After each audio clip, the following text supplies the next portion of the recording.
On this edition of Harry Potter Facts from the Source, we are breaking down Severus Snape, the character, some behind the scenes tidbits and secrets about his character, the inspiration, and more like that. So let's get into it.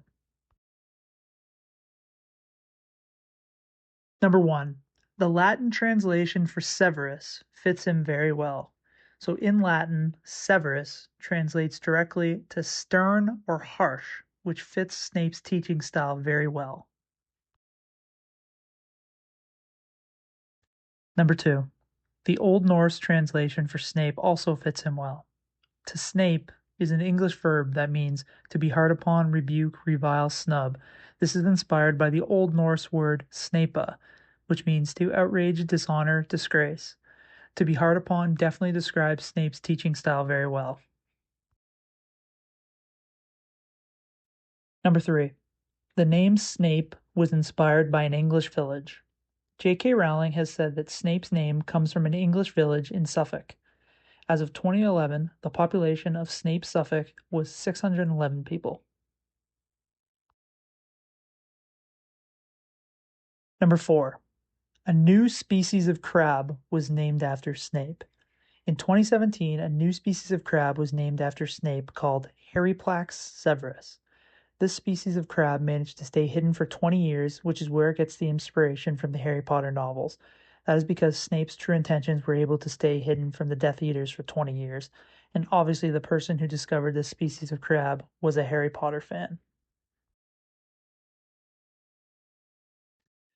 Number five, the character of Snape is loosely based on a teacher that J.K. Rowling had. John Nettleship was the head of science at the Wyaden School and taught Rowling chemistry while she attended the school.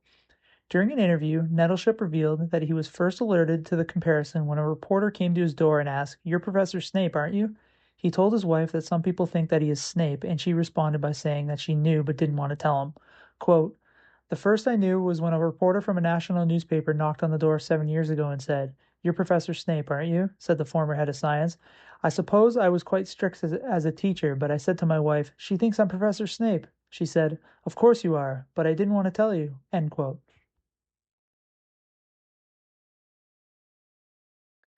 Number six, chemistry was J.K. Rowling's least favorite subject when she was in school. That is why Snape taught potions class, which is the wizarding equivalent of chemistry. Here's a quote from Rowling, quote, "Chemistry was my least favorite subject at school, and I gave it up as soon as I could.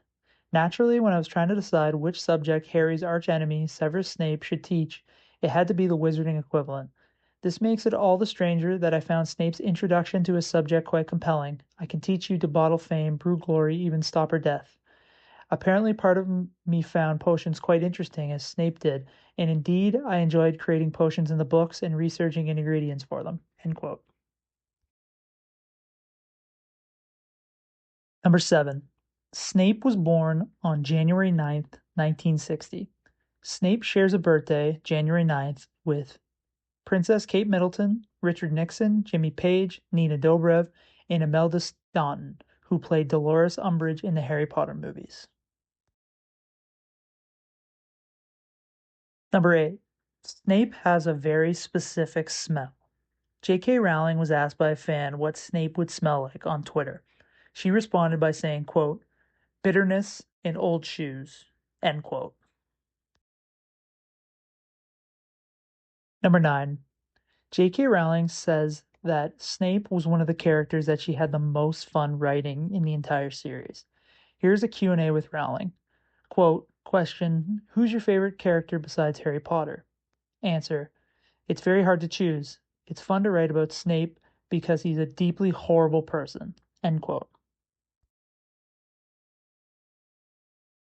Number 10. Snape was not a vampire. There's a fan theory floating around that suggested Snape was a vampire. This was because he was often described as looking like a bat, his skin was pale, and he is never shown eating.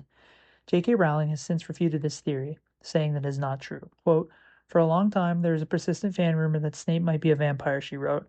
"While it is true that he has an unhealthy pallor and is sometimes described as looking like a large bat in his long black cloak, he never actually turns into a bat.